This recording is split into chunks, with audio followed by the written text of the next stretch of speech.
berpesta Fufufa berdansa dan bernyanyi Fufufa menutup telinga agar tetap Fufufa memotong urat malu dan berseru Fufufa. Ada yang berpesta Fufufa berdansa dan bernyanyi Fufufa menutup telinga agar tetap Fufufa memotong urat malu dan berseru Fufufa. Lagu yang Anda dengarkan ini adalah lagu karya akun X @bacainsight dengan lirik buatan aktivis perempuan @Oki Madasari.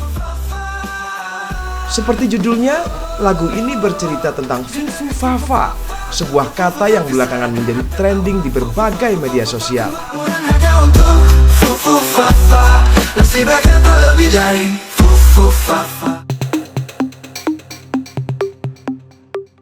Fufufafa memang tidak ada artinya. Kata itu belakangan menghebohkan karena dikaitkan dengan sebuah akun yang eksis beberapa tahun lampau di forum komunitas online Kaskus. Fufufafa memposting kritikan, bahkan cacian kasar pada berbagai pihak, termasuk sosok Prabowo Subianto. Juga ada komentar seksis, bahkan homofobik pada pihak-pihak lain secara random. Puncaknya, Fufufafa dikaitkan dengan putra Presiden Joko Widodo yang juga wakil presiden terpilih Gibran Rakabuming Raka. Bantahan pun bertubi-tubi terdengar. Sama itu mas, Rande yang akun itu loh mas. Wah, lawan gua pak kalau sendiri akun. Ya, Rande mas. Juga sorotan ke Mas Kaisang, sorotan Mas. Tapi udah di dalam sama udah. Iya, maksudnya udah kita pelajari lah. Tapi itu memang bukan Mas Cawapres. Apa Cawapres, Mas Wapres. Apanya? Tapi itu memang dipastikan bukan Mas Wapres. Terpilih. Bukan Mas Gibran. Kita nggak tahu, tunggu lagi. Tunggu aja ntar ada waktu. Kita akan sudah kemarin viral itu. Iya. Bukan. Dia mah nggak tahu. Nanti lagi dicari. Pasti ketahuan. Masih di pencarian. Iya, tapi yang pasti bukan. Mas Gibran. Ya. Dasar apa Pak? Dasar itu bukan. Ada dari tim kan ngecek, melakukan pengecekan. Udah bergerak. Udah. Sejauh ini sampai Nah, nanti diumumin. Kalau tahu siapa yang punya nanti kita umumin. Tapi yang pasti bukan punya Mas Gibran. Ya. Ini upaya adu domba. Apapun itu, yang pasti dari fenomena Fufufafa adalah adanya upaya menggali postingan-postingan lama di media sosial. Jejak digital menjadi isu yang muncul mengiringi akun ini. CNN Indonesia Plus Minus menemui koordinator Gerakan Bijak Bersosmed, Enda Nasution. Yang menarik adalah mungkin kalau 20 tahun, 10 tahun yang lalu ini tidak akan pernah terjadi karena calon-calon pemilihnya tidak pernah punya jejak digital. Nah, sekarang yang maju tentunya generasi baik itu untuk pemilihan gubernur maupun wali kota adalah mereka yang 10 tahun yang lalu mungkin bukan seorang, tidak terpikir dalam posisi sekarang gitu ya. Mungkin 15 tahun, 20 tahun yang lalu tidak terpikir akan maju dalam sebuah kontestasi politik yang segala sesuatunya ketika dia sudah di panggung pasti dicermati kan. Wajahnya, gesturnya, pakaiannya, apa yang dia sampaikan semua akan jadi sorotan gitu. Nah, ini pun kadang-kadang sekarang sudah terjadi juga di masa di negara-negara lain khususnya untuk selebriti ya. Ketika mereka di tahun-tahun yang lalu sebelumnya misalnya mengucapkan hal yang sifatnya tidak politically correct sekarang, misalnya seksis kah atau anti homofobik lah gitu ya, anti LGBT lah dan lain sebagainya. Dan konsekuensinya sekarang akhirnya mereka tidak dapat pekerjaan, tidak dapat satu gigs gitu atau tidak dapat satu project dan atau dibatalkan. Berarti itu hal yang sangat biasa dalam kehidupan digital bermedia sosial. Ini saya rasa pertama kalinya ya kita lihat bagaimana contohnya dari di dunia konteks digital Indonesia, bagaimana masa lalu mendekati masa sekarang dengan cara yang sangat tiba-tiba gitu ya. Karena gini, dulu misalnya masa lalu kita tidak pernah ada rekaman permanennya. Saya mengucapkan apa 10 tahun yang lalu, kalau tidak ada videonya, kalau tidak ada audionya, orang tentu mungkin masih ingat tapi ya sudah lupa begitu saja. Bisa dibantah gitu. Tapi kan ada konteks, Mas. Betul. Artinya di masa itu kita misalnya mengkritik, nge-tweet segala macam, mungkin konteksnya bercandaan. begitu itu ditakar dengan ukuran sekarang kan Pastinya, ini kan sebenarnya gini. Yang pertama mungkin ya bahwa segala apapun statement, percakapan, kita ada di mana, semua perilaku kita akan ada konsekuensinya. Itu mungkin yang pertama. Cuma yang menarik sekarang adalah apakah kita masih boleh diminta konsekuensinya atas sesuatu yang sudah terjadi jauh belakang hari gitu ya. Kalau misalnya suami istri nih masih disalahin, Mas nih 20 tahun lalu bilang gini kan diri nih. Iya. Kan suaminya bilang protes, ya ampun masa 20 tahun yang lalu masih dikit-dikit aja gitu, tolong dong gitu kan. Nah itu kan jadi isu. Tapi juga tanpa mengurangi bahwa publik boleh menilai politikus yang ada di ruang publik ya, orang yang ada di ruang publik. Bagaimanapun mereka mau menilainya. Dalam arti ada juga ada juga yang bilang gini. Tapi kan ini sebuah karakteristik ya. Jadi misalnya gitu ya. Apakah kok ternyata dia orangnya mikirnya kayak gini ya, gitu ya. Jadi bagian dari profiling. Betul, sebuah judgement terhadap karakter orang tersebut. Tapi si orangnya pun bisa bilang bahwa itu kan saya yang dulu ya. Saya sekarang juga tidak seperti itu lagi sebenarnya. Gitu. Nah, jadi sebenarnya ada sebuah dialog menurut saya dialog menarik yang bisa jadi sebuah diskusi ya, tanpa harus kemudian dalam konteks politik akhirnya memang penilaian akhirnya diserahkan lagi pada masyarakat untuk menilai. Oke, itu kalau dia memang open ID-nya, identitasnya secara terbuka misalnya. Dulu saya Iman dulu dan Iman sekarang. Betul. Bagaimana kalau dulu menggunakan anonimus akun? Nah, ini kan persoalan ini. Di satu sisi sebenarnya kalau saya dan memang saya merasa atau kalau saya akan mengakui gitu ya. Karena kalau tanpa ada pengakuan sangat sulit untuk dibuktikan. Hard evidence, forensik ini sangat sulit untuk dibuktikan. Bahkan polisi pun kalau mau harus mencari bukti otentik atau bukti forensik, apakah sebuah akun itu dimiliki oleh orang tersebut yang namanya ini, alamatnya di sini. Kalau pemeriksaan polisi gitu kan, dia harus bisa membuktikan bahwa akun ini bisa diakses dari nomor handphone ini, yang mana nomor handphone ini adalah miliknya si ini. Nah, tanpa itu kita hanya akan bisa menerka-nerka lah, beropini pribadi lah dari kontennya bahwa tuh kan bener sini ngomong ini ya. Itu secara teknologi nggak bisa. Secara Trashback gitu. Di trashbacknya harus dengan pengakuan atau dengan hard evidence forensik, harus betul-betul bisa ditunjukkan bahwa akun ini dimiliki oleh si ini, diakses pada tanggal ini buktinya ini. Nah itu kan flashback mana ini? 20 tahun yang lalu ya, maksudnya itu kan harus dibuktikan bahwa akses terhadap akun itu masih dimiliki oleh dia misalnya.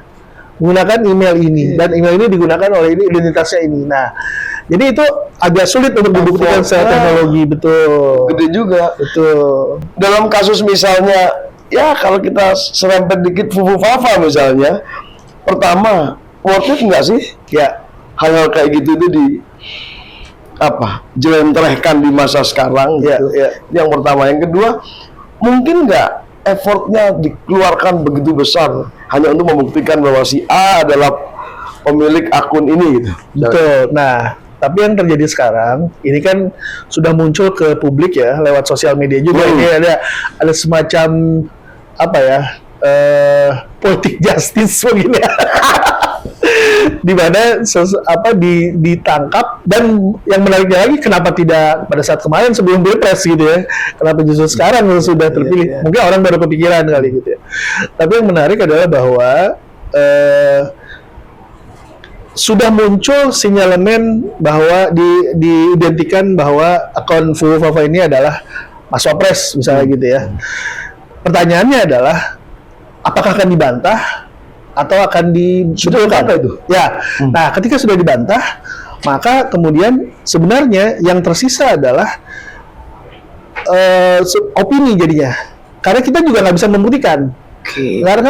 Karena tanpa penyelidikan yang betul-betul ini tidak ada, dan siapa yang mau menyelidiki gitu ya.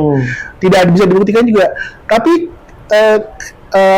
ketika itu terjadi, maka ini tidak ada yang akhirnya tidak jadi perdebatan.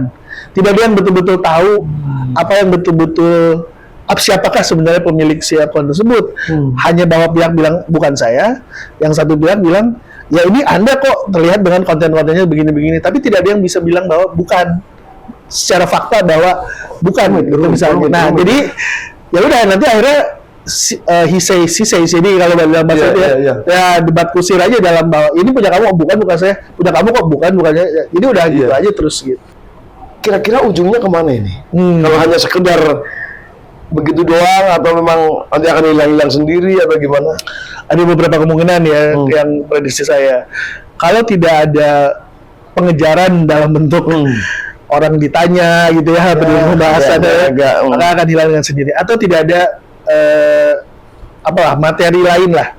Ternyata misalnya tahu-tahu ada akun yang sama di mana lagi dan sebagainya. Apa ya? Saya rasa juga nggak ada end game-nya ya. Apakah kemudian bisa tiba-tiba pertama tidak ada hukum yang dilanggar dalam hal ini ya. Mungkin ada norma atau etika yang dilangkahi, dalam arti orang jadi punya persepsi buruk terhadap yang dituduhkan atas akun itu, karena kan di luar dia negatif terhadap yang justru sekarang jadi presidennya, juga karakter dia yang si pemilik akun itu ya, mungkin agak seksis terhadap ada komentar-komentar dia yang terhadap selebriti-selebriti yang lain gitu ya, dan mungkin kalau kita sendiri akan ada banyak lagi yang lain gitu ya. Nah jadi jadi kalau menurut saya konsekuensinya berhenti di situ.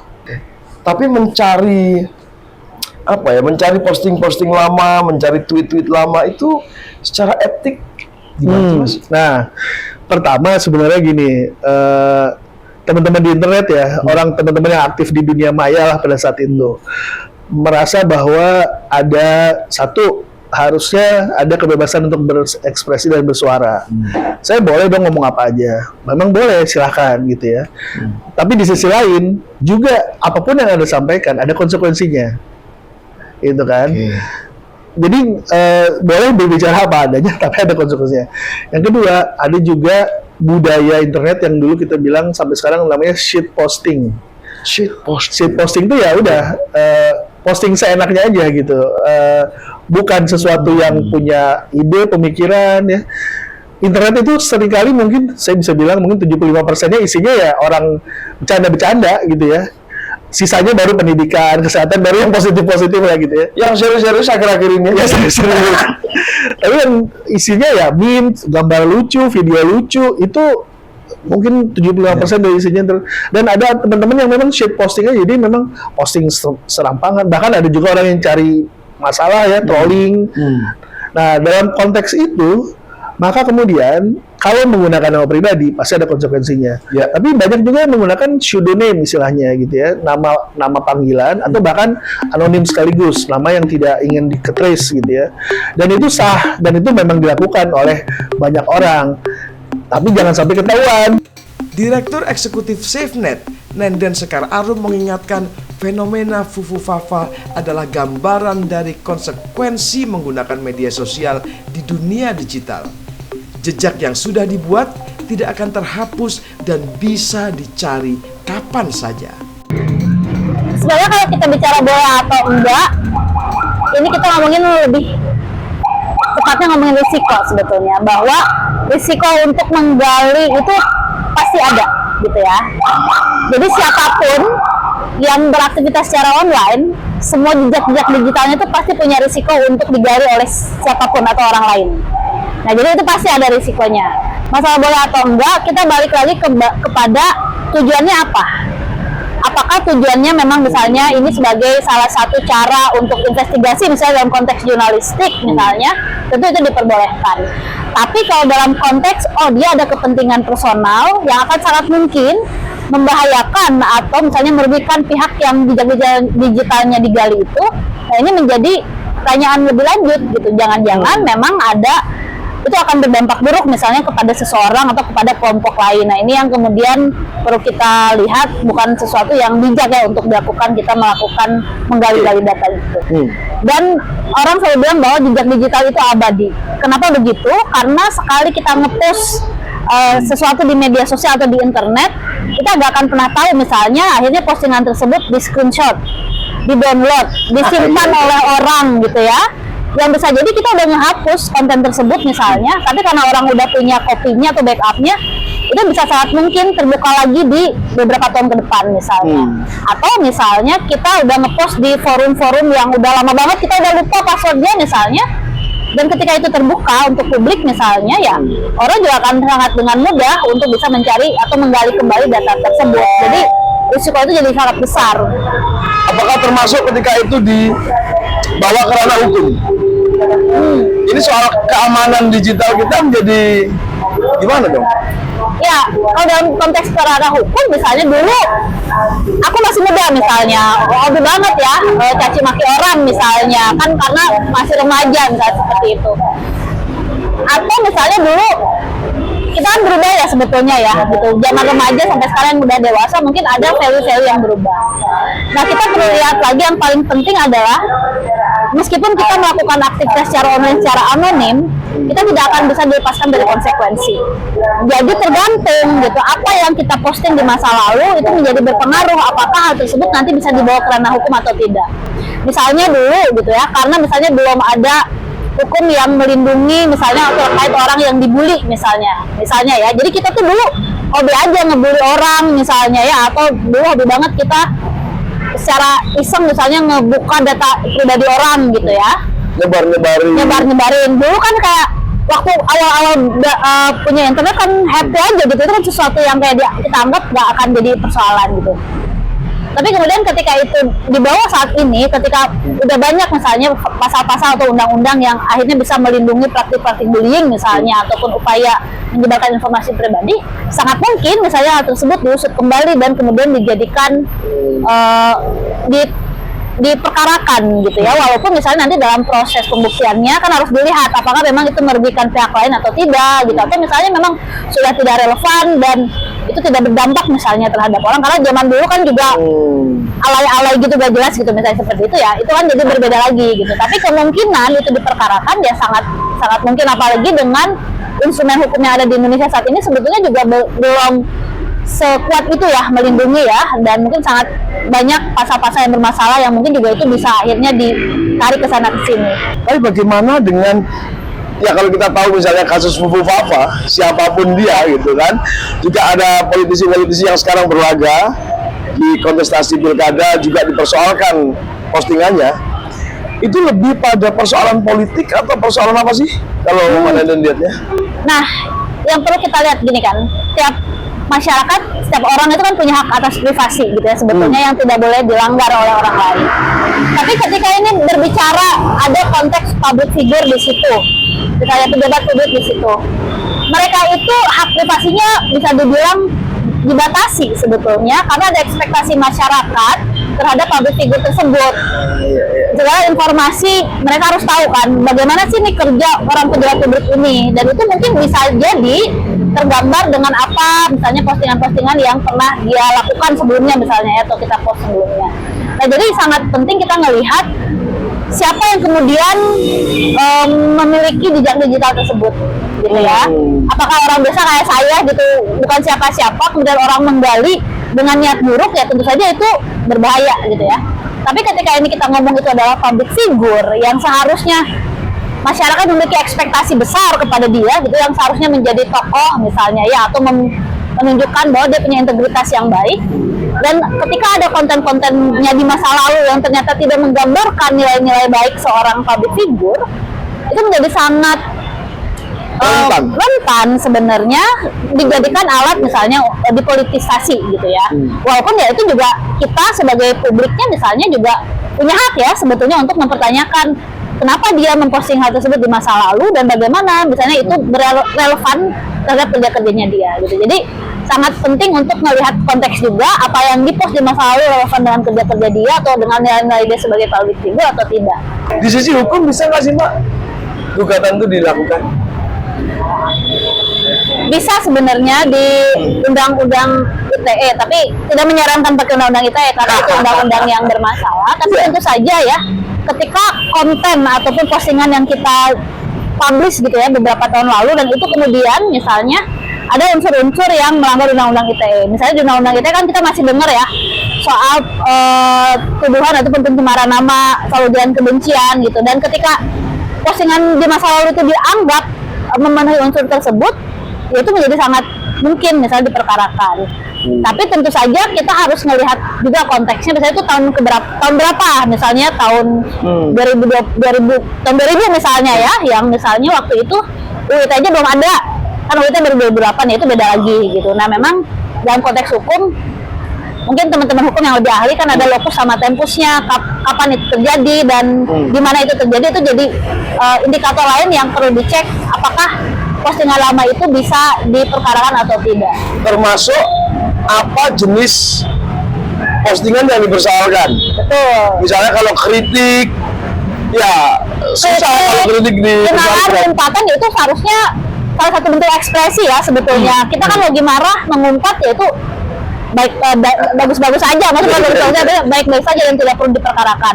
Tapi ketika konten itu misalnya berhubungan dengan hasutan untuk memusuhi atau melakukan kekerasan terhadap kelompok lain, nah itu kan sesuatu yang masuk ke konteks ujaran kebencian dan berbahaya ya. Menghina suku tertentu, seksisme, betul, dan mungkin ada praktik-praktik penipuan di situ, kan ada aja kan. Nah itu yang mungkin sangat berpotensi untuk diperkarakan gitu. Dan tentu saja kita tahu bahwa kita memiliki kebebasan untuk berekspresi, tapi bukan berarti tanpa konsekuensi kan. Jadi sangat penting tuh kita bisa membedakan mana yang merupakan bentuk ekspresi yang sah dan mana merupakan ujaran-ujaran yang sebetulnya penuh kebencian yang sangat mungkin misalnya merugikan kelompok lain ataupun individu lain. Kalau orang dituduh, saya ini dituduh sesuatu di masa lalu, padahal saya pakai, katakanlah yang sekarang lagi rame nih kan, Fufu Fafa dituduhkan ke Mas Gibran. Baiknya ketika orang dituduh, itu seperti apa? Kalau memang itu tidak betul, misalnya ya buktikan, misalnya kalau itu bukan saya, misalnya ya, bahwa akun itu bukan punya saya. Kalaupun betul misalnya, ya bisa aja akui dan misalnya dan mengakui bahwa misalnya memang ada perubahan nilai waktu itu misalnya masih remaja misalnya gitu kan.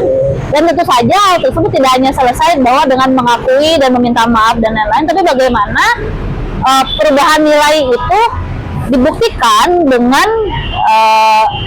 tingkah laku misalnya saat ini dong. Orang juga bisa mengkonfirmasi apakah betul yang dia omongkan bahwa dia hilaf misalnya di masa lalu itu dengan melihat apa yang dia lakukan saat-saat ini gitu. Itu kan harusnya terefleksi ya. Tapi kalau misalnya dia ngomong hilaf-hilaf aja tapi dalam beberapa tahun belakangan kita lihat ini kayak gitu aja ya, itu sama aja. Ada yang berpesta Fufu Fafa, berdansa dan bernyanyi Fufu Fafa, menutup telinga agar tetap Fufu Fafa, memotong urat malu dan berseru Fufu Fafa. Ada yang berpesta Fufu Fafa, berdansa dan bernyanyi Fufu Fafa,